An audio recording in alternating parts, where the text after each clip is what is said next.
Hello दोस्तों, learning by doing पर मैं प्रियंका आप सभी का स्वागत करती हूं। और जैसा कि आपके सामने है, ये है यूपीएसआई एंड यूपी पुलिस के लिए हिंदी का क्वेश्चन प्रैक्टिस सेट नंबर 1। दोस्तों, वीडियो स्टार्ट करें उससे पहले अगर आप पहली बार हमारे चैनल पर विजिट किए हैं तो वीडियो को लाइक करके चैनल को सब्सक्राइब करके ऑल का बटन प्रेस कर दीजिएगा, ताकि डेली के आने वाले जो क्वेश्चन प्रैक्टिस सेट है आपको ईजिली मिल सके। तो दोस्तों, जैसा कि क्वेश्चन नंबर 1 में आप सभी से पूछा गया है, ये है सामान्य हिंदी का, ये है गद्यांश। ठीक है, इस गद्यांश को पढ़ना है और इसी के माध्यम से जो है आपको गद्यांश से संबंधित प्रश्नों के उत्तर देने हैं। ठीक है, तो चलिए इस गद्यांश को पढ़ लेते हैं। जैसा कि दिया है कि तत्परता हमारी सबसे मूल्यवान संपत्ति है, इसके द्वारा विश्वसनीयता प्राप्त होती है और वे लोग जो सदैव जागरूक रहते हैं तथा काल कर्मरत हो जाते हैं और जो समय के पाबंद हैं वे सर्वत्र विश्वास के पात्र समझे जाते हैं।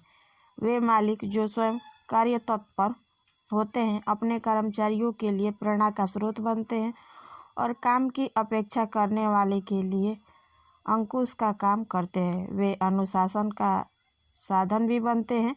इस प्रकार अपनी उपयोगिता और सफलता में अभिवृद्धि करने के साथ साथ वे दूसरों की उपयोगिता और सफलता की साधन भी बनते हैं। एक आलसी व्यक्ति हमेशा अपने कार्य को भविष्य के लिए स्थगित करता जाता है और वह समय से पिछड़ता जाता है। इस प्रकार अपने लिए ही नहीं दूसरे के लिए भी विक्षोभ का कारण बनता है।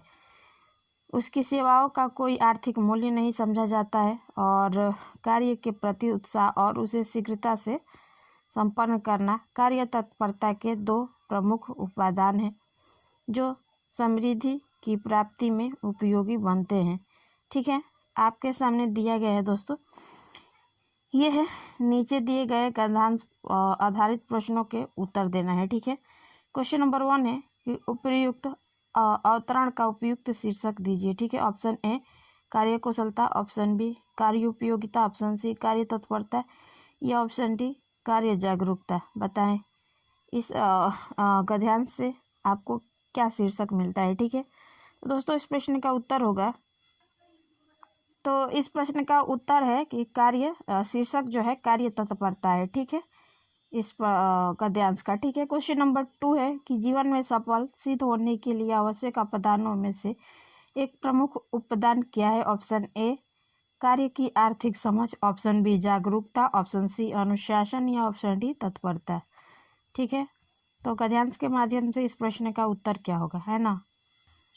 तो दोस्तों इस प्रश्न का करेक्ट आंसर ऑप्शन डी हो जाएगा कि जीवन में सफल सिद्ध होने के लिए आवश्यक उपादानों में से जो एक प्रमुख उपादान है वो है आपका तत्परता, यानी ऑप्शन डी इसका करेक्ट आंसर हो जाएगा। ठीक है, अगला क्वेश्चन है कि गद्यांश का उचित संक्षेपण कौन सा होगा। Option A, option B, option C and option D. ठीक है, बताएं इस प्रश्न का करेक्ट आंसर क्या होगा क्वेश्चन नंबर 3 का।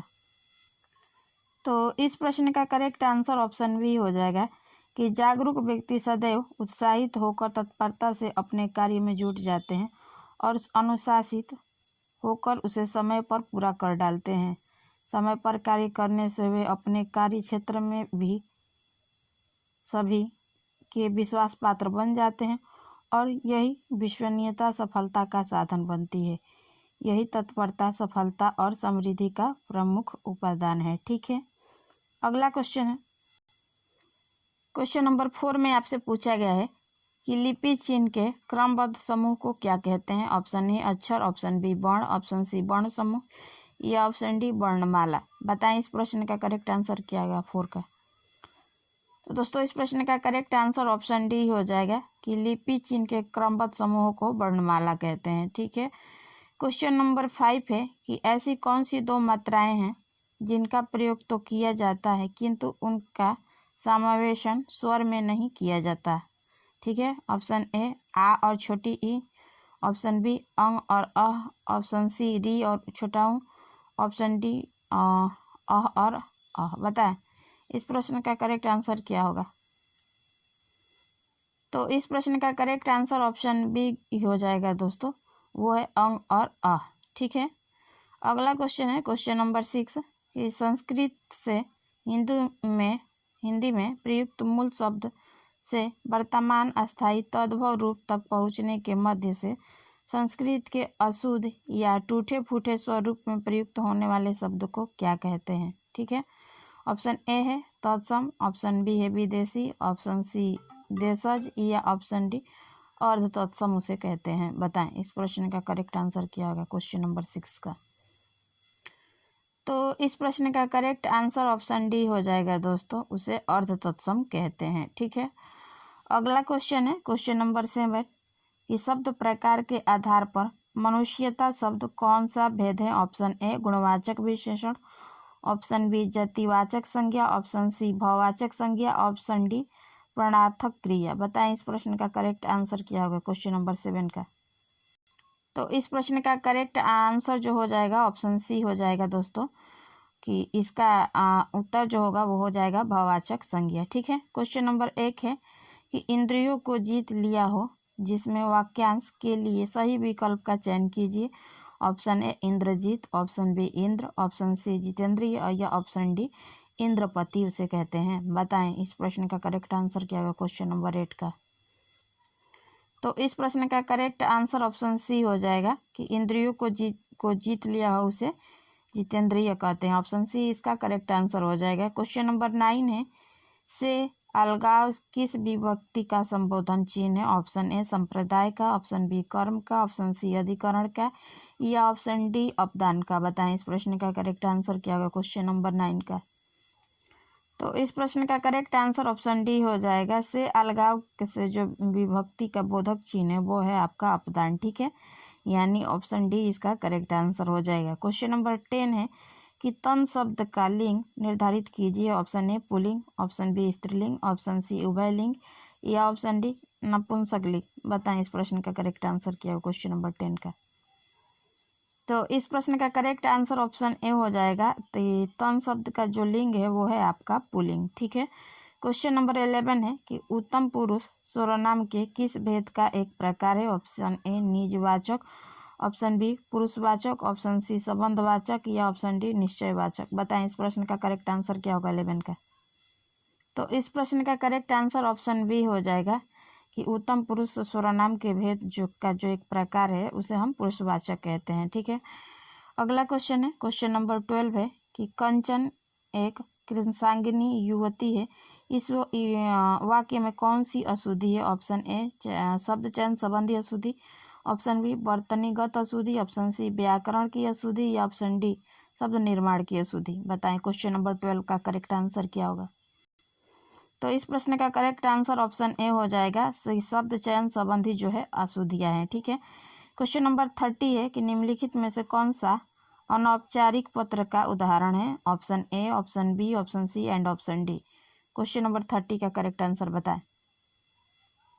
तो इस प्रश्न का करेक्ट आंसर ऑप्शन बी हो जाएगा कि बहन के विवाह में शामिल होने के लिए मित्र को लिखा गया जो पत्र होता है वो एक अनौपचारिक पत्र का उदाहरण होता है। ठीक है, अगला क्वेश्चन है क्वेश्चन नंबर 40 है कि हिंदी भाषा में ह्रस्व स्वरों की संख्या कितनी है। Option A 11, option B 4, option C 7 या ऑप्शन डी 2। बताएं इस प्रश्न का करेक्ट आंसर क्या होगा 40 का। तो इस प्रश्न का करेक्ट आंसर ऑप्शन बी हो जाएगा दोस्तों कि हिंदी भाषा में ह्रस्व स्वरों की जो संख्या होती है वो 4 होती है। ठीक है, क्वेश्चन नंबर 50 है कि जिन समासिक शब्दों में पहला पद संख्या को व्यक्त करने वाला विशेषण होता है वो शब्द कहलाते हैं। ऑप्शन ए द्वंद्व समास, ऑप्शन बी द्विगु समास, ऑप्शन सी बहुब्रीहि समास या ऑप्शन डी अव्ययी भाव समास। बताएं इस प्रश्न का करेक्ट आंसर क्या होगा 50 का। तो इस प्रश्न का करेक्ट आंसर ऑप्शन बी हो जाएगा, उसे द्विगु समास कहते हैं। क्वेश्चन नंबर 60 है कि सुहावना, लिखाई व छलिया में निहित प्रत्यय के लिए शब्द सही विकल्प का चयन कीजिए। Option A, option B, option C and option D. Question number 60 का करेक्ट आंसर बताएं। तो इस प्रश्न का करेक्ट आंसर ऑप्शन डी हो जाएगा। ठीक है, जो इसमें प्रत्यय यूज किया गया है वो है ऑप्शन डी, यानी आवना, आई और इया का यूज किया गया है। क्वेश्चन नंबर 70 है कि निम्नलिखित में से कौन सा शब्द तत्सम है। ऑप्शन ए माँ, ऑप्शन बी मछली, ऑप्शन सी केला या ऑप्शन डी अमूल्य। बताएं इस प्रश्न का करेक्ट आंसर क्या होगा क्वेश्चन नंबर 70 का। तो इस प्रश्न का करेक्ट आंसर ऑप्शन डी हो जाएगा कि तत्सम जो शब्द है वो है अमूल्य। ठीक है, ऑप्शन डी इसका करेक्ट आंसर हो जाएगा। क्वेश्चन नंबर 80 है कि जो शब्द संस्कृत भाषा में उत्पन्न या विकसित हुए हैं वो क्या कहलाते हैं। ऑप्शन ए तत्सम, ऑप्शन बी तद्भव, या ऑप्शन सी अर्ध तत्सम, या ऑप्शन डी देशज। बताएं क्वेश्चन नंबर 80 का करेक्ट आंसर क्या होगा। तो इस प्रश्न का करेक्ट आंसर ऑप्शन ए हो जाएगा दोस्तों कि जो संस्कृत भाषा में उत्पन्न विकसित शब्द हैं उसे तत्सम कहते हैं। ठीक है, अगला क्वेश्चन है क्वेश्चन नंबर 19 आपके सामने कि व्युत्पत्ति के आधार पर किल किल कौन सा शब्द है। ऑप्शन ए देशज है, ऑप्शन बी देशज है, ऑप्शन सी तत्सम है, या ऑप्शन डी अर्ध तत्सम है। बताएं क्वेश्चन नंबर 90 का करेक्ट आंसर क्या होगा। तो इस प्रश्न का करेक्ट आंसर ऑप्शन ए हो जाएगा कि बीज उत्पत्ति के आधार पर जो किलकिल शब्द है वो देशज है। ठीक है, क्वेश्चन नंबर 20 है कि अलमारी कौन सी भाषा का शब्द है। ऑप्शन ए फारसी, ऑप्शन बी पुर्तगाली, ऑप्शन सी अरबी, या ऑप्शन डी संस्कृत। बताएं इस प्रश्न का करेक्ट आंसर क्या होगा क्वेश्चन नंबर 20 का। तो इस प्रश्न का करेक्ट आंसर ऑप्शन बी हो जाएगा कि अलमारी जो है पुर्तगाली का शब्द है। क्वेश्चन नंबर 21 है कि जिन शब्दों का प्रयोग वाक्य को श्रव्य भावार्थ और बल प्रदान करने के लिए होता है लेकिन वे वाक्य के अंग नहीं होते, क्या कहलाते हैं। ऑप्शन ए निर्भिक्तिक, ऑप्शन बी यौगिक, ऑप्शन सी मौलिक, या ऑप्शन डी निपात। बताएं इस प्रश्न का करेक्ट आंसर क्या होगा 21 का। तो इस प्रश्न का करेक्ट आंसर ऑप्शन डी हो जाएगा कि वो शब्द जो होते हैं उसे निपात कहते हैं, यानी ऑप्शन डी इसका करेक्ट आंसर हो जाएगा। क्वेश्चन नंबर 22 है दिए गए विकल्प में से शुद्ध शब्द का चयन कीजिए। Option A, option B, option C, option D. बताएं इसमें से शुद्ध शब्द कौन सा है, यानी करेक्ट बताना है 22 का। तो इस प्रश्न का करेक्ट आंसर ऑप्शन डी हो जाएगा, जो पृथक शब्द है वो सही लिखा गया है। ठीक है, यानी शुद्ध है। क्वेश्चन नंबर 23 है कि दिए गए विकल्पों में से वह शब्द चुनिए जिनका प्रयोग सदा एक वचन में होता है। ठीक है, ऑप्शन ए कक्षा, ऑप्शन बी आंसू, ऑप्शन सी प्राण, या ऑप्शन डी प्रत्येक। बताएं इस प्रश्न का करेक्ट आंसर क्या होगा 23 का। तो इस प्रश्न का करेक्ट आंसर ऑप्शन डी हो जाएगा कि वो शब्द जो है एक वचन में सदा प्रयोग होता है वो है प्रत्येक। ठीक है, अगला क्वेश्चन है क्वेश्चन नंबर आपके सामने है 24। ये वाक्यों का वर्गीकरण कितने आधार पर किया गया है। Option A 2, option B 4, option C 8, या ऑप्शन डी 3। बताएं क्वेश्चन नंबर 24 का करेक्ट आंसर क्या होगा। तो इस प्रश्न का करेक्ट आंसर ऑप्शन ए हो जाएगा कि वाक्यों का जो वर्गीकरण किया गया है वो 2 आधारों पर किया गया है। ठीक है, ऑप्शन ए इसका करेक्ट आंसर हो जाएगा। क्वेश्चन नंबर 25 है कि वे वाक्य जो सरल वाक्य कहलाते हैं जिनमें से बताना है कि option A, option B, option C and option D कौन सा वाक्य जो है आपका सरल है। ठीक है, बताएं क्वेश्चन नंबर 25 का करेक्ट आंसर क्या होगा। तो इस प्रश्न का करेक्ट आंसर ऑप्शन सी हो जाएगा। ठीक है, कि एक ही उद्देश्य और एक विधेयक हो उसे सरल वाक्य कहते हैं। ठीक है, क्वेश्चन नंबर 26 है कि प्रत्येक वर्ग का दूसरा और चौथा वर्ण क्या कहलाता है। ऑप्शन ए महाप्राण व्यंजन, ऑप्शन बी अल्पप्राण व्यंजन, ऑप्शन सी उत्क्षिप्त व्यंजन, या ऑप्शन डी अनुनासिक व्यंजन। बताएं इस प्रश्न का करेक्ट आंसर क्या होगा 26 का। तो इस प्रश्न का करेक्ट आंसर ऑप्शन ए हो जाएगा कि दूसरा और चौथा जो वर्ण का प्रयोग होता है वो महाप्राण व्यंजन में होता है। ठीक है, यानी ऑप्शन ए इसका करेक्ट आंसर हो जाएगा। ठीक है, अगला क्वेश्चन है क्वेश्चन नंबर 27 है कि उच्चारण की दृष्टि से संबल ध्वनि का कौन सा वर्गीकरण है। ऑप्शन ए संपृक्त ध्वनि, ऑप्शन बी युग्मक ध्वनि, ऑप्शन सी संयुक्त ध्वनि, या ऑप्शन डी द्वित्व ध्वनि। बताएं इस प्रश्न का करेक्ट आंसर क्या होगा 27 का। तो इस प्रश्न का करेक्ट आंसर ऑप्शन ए हो जाएगा, उसे संपृक्त ध्वनि कहते हैं। ठीक है, क्वेश्चन नंबर 28 है कि विपद प्लस जाल यानी विपजाल में कौन सी संधि है। ऑप्शन ए स्वर संधि, ऑप्शन बी व्यंजन संधि, ऑप्शन सी वृद्धि संधि, या ऑप्शन डी गुण संधि। बताएं इस प्रश्न का करेक्ट आंसर क्या होगा 28 का। तो इसका करेक्ट आंसर ऑप्शन बी हो जाएगा, ये है विपद प्लस जाल यानी विपजाल, इसे व्यंजन संधि कहते हैं। क्वेश्चन नंबर 29 है कि दुरात्मा में कौन सा उपसर्ग लगा है। Option A, option B, option C and option D. बताएं क्वेश्चन नंबर 29 का करेक्ट आंसर क्या होगा। तो इस प्रश्न का करेक्ट आंसर ऑप्शन सी हो जाएगा कि दुरात्मा में जो उपसर्ग लगा है वो ऑप्शन सी यानी दुर उपसर्ग लगा है। ठीक है, क्वेश्चन नंबर 30 है कि निम्नलिखित में से किस वाक्य में परिणामवाचक क्रिया विशेषण है। Option A, option B, option C and option D. बताएं इस प्रश्न का करेक्ट आंसर क्या होगा क्वेश्चन नंबर 30 का। तो इस प्रश्न का करेक्ट आंसर ऑप्शन ए हो जाएगा कि इस बार बारिश में बहुत ओले पड़े। ठीक है, ये परिणामवाचक क्रिया विशेषण है। ठीक है, ऑप्शन ए इसका करेक्ट आंसर हो जाएगा। ठीक है, अगला क्वेश्चन है क्वेश्चन नंबर 31 कि मनोभावों को प्रकट करने वाले वे अभिकारी शब्द जिनका वाक्य से कोई संबंध नहीं रहता कहलाता है।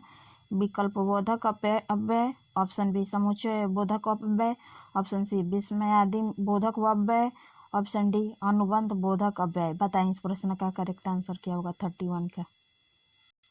तो इस प्रश्न का करेक्ट आंसर ऑप्शन सी हो जाएगा, उसे विस्मयादि बोधक अव्यय कहते हैं। क्वेश्चन नंबर 32 है कि वे भ्रष्टाचार के प्रबल विरोधी थे। वाक्य में सर्वनाम का कौन सा प्रकार है? ऑप्शन ए संबंधवाचक, ऑप्शन बी निश्चयवाचक, ऑप्शन सी निजवाचक, ऑप्शन डी पुरुषवाचक। बताएं इस प्रश्न का करेक्ट आंसर। तो इस प्रश्न का करेक्ट आंसर ऑप्शन बी हो जाएगा। इसमें जो सर्वनाम का प्रकार यूज हुआ है वो आपका पुरुषवाचक हुआ है। ठीक है, क्वेश्चन नंबर 33 है कि नालनी, कैरव और चंद्रप्रिया किसके पर्यायवाची शब्द हैं? ऑप्शन ए कौमुदी, ऑप्शन बी सौदामिनी, ऑप्शन सी कौमुदनी, ऑप्शन डी कौमुदकाला का। बताएं इस प्रश्न का करेक्ट आंसर क्या होगा 33 का। तो इस प्रश्न का करेक्ट आंसर ऑप्शन सी हो जाएगा कि कौमुदनी, यानी ऑप्शन सी नालिनी, कैरव और चंद्रप्रिया का पर्यायवाची शब्द है।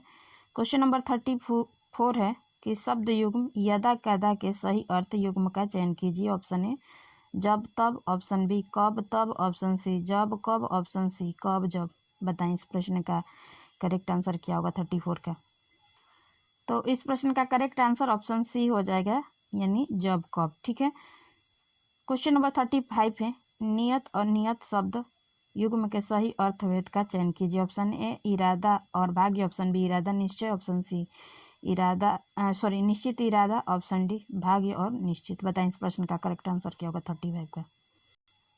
तो इस प्रश्न का करेक्ट आंसर ऑप्शन बी हो जाएगा कि नियत और नियति शब्द का जो युग्म के सही अर्थभेद है वो है इरादा और निश्चित। ठीक है, अगला क्वेश्चन है क्वेश्चन नंबर 36 कि आलोचकों के अनुरूप हमें अपनी रचना में परिवर्तन करना होगा। इस वाक्य में किसी एक शब्द का संदर्भ और भाव की दृष्टि से उपयुक्त प्रयोग नहीं हुआ है, उस शब्द का चयन कीजिए। ऑप्शन ए आलोचकों, ऑप्शन बी अनुरूप, ऑप्शन सी रचना या ऑप्शन डी परिवर्तन। बताएं 36 का करेक्ट आंसर क्या होगा। तो इस प्रश्न का करेक्ट आंसर ऑप्शन बी हो जाएगा, यानी अनुरूप होगा। ठीक है, क्वेश्चन नंबर 37 है कि अब आप चल सकते हैं वाक्य में कौन सी वृत्ति है? ऑप्शन ए सामर्थ्य सूचक, ऑप्शन बी निश्चयार्थ, ऑप्शन सी बाध्यता सूचक, ऑप्शन डी इच्छार्थ। बताएं 37 का करेक्ट आंसर क्या होगा। तो इस प्रश्न का करेक्ट आंसर ऑप्शन ए हो जाएगा, वो हो जाएगा सामर्थ्य सूचक शब्द है। ठीक है, क्वेश्चन नंबर 38 है कि यदि हिंदी प्रश्नवाचक वाक्य का उत्तर हाँ या ना में दिया जा सकता है तो अंग्रेजी का अनुवाद करते समय शुरू होता है। Option A interrogative word, option B auxiliary verb, option C infinitive, option D finite verb. बताएं इस प्रश्न का करेक्ट आंसर क्या होगा 38 का। तो इस प्रश्न का करेक्ट आंसर ऑप्शन बी हो जाएगा, उसे एलेक्सरी वर्ब कहते हैं। ठीक है, क्वेश्चन नंबर 39 है आपके सामने दोस्तों कि हमारा सर्वोपरि कर्तव्य है कि देश की सेवा करना। उपरोक्त वाक्य में से अंग्रेजी का अनुवाद का सही अनुवाद का चयन कीजिए। ठीक है, option A, option B, option C and option D. बताएं इसको इंग्लिश में बनाना है कि हमारा सर्वोपरि कर्तव्य है कि देश की सेवा करना है। ठीक है, यानी ट्रांसलेट करना है। बताएं इस प्रश्न का करेक्ट आंसर क्या होगा। तो इस प्रश्न का करेक्ट आंसर ऑप्शन सी हो जाएगा कि our foremost duty is to serve to country. ठीक है, ऑप्शन सी इसका करेक्ट आंसर हो जाएगा। क्वेश्चन नंबर 40 है a vulgar mind is one who would like to command instead of asking for requesting. ठीक है, दिए गए वाक्य में से उपरोक्त का सही हिंदी में अनुवाद कीजिए। ठीक है, बताइए इसका सही हिंदी अर्थ क्या होगा। Option A, option B, option C and option D. ठीक है, बताएं क्वेश्चन नंबर 40 का करेक्ट आंसर क्या होगा। तो इस प्रश्न का करेक्ट आंसर ऑप्शन बी हो जाएगा कि एक अशिष्ट व्यक्ति वह होता है जो कहने या प्रार्थना करने की अपेक्षा आदेश देने की इच्छा रखता है। ठीक है, और इस तरह आपका question practice set number 1 Hindi का 40 क्वेश्चन के साथ कंप्लीट होता है। अगर पहली बार आप हमारे चैनल पर विजिट किए हैं तो वीडियो को लाइक, शेयर और चैनल को सब्सक्राइब जरूर करें। अपने फ्रेंड कलिंग्स पीयर ग्रुप में जिनसे जुड़े हुए हैं उनके यहाँ शेयर करें ताकि अदर पर्सन को भी इस कंटेंट का प्रॉफिट मिल सके। तो ऐसे ही वीडियो पाने के लिए आप हमारे चैनल को सब्सक्राइब कर सकते हैं, लाइक भी कर सकते हैं और शेयर भी कर सकते हैं। ठीक है, फिर मिलेंगे नेक्स्ट वीडियो में नेक्स्ट क्वेश्चन प्रैक्टिस सेट के साथ। तब तक के लिए धन्यवाद। आपका दिन मंगलमय हो।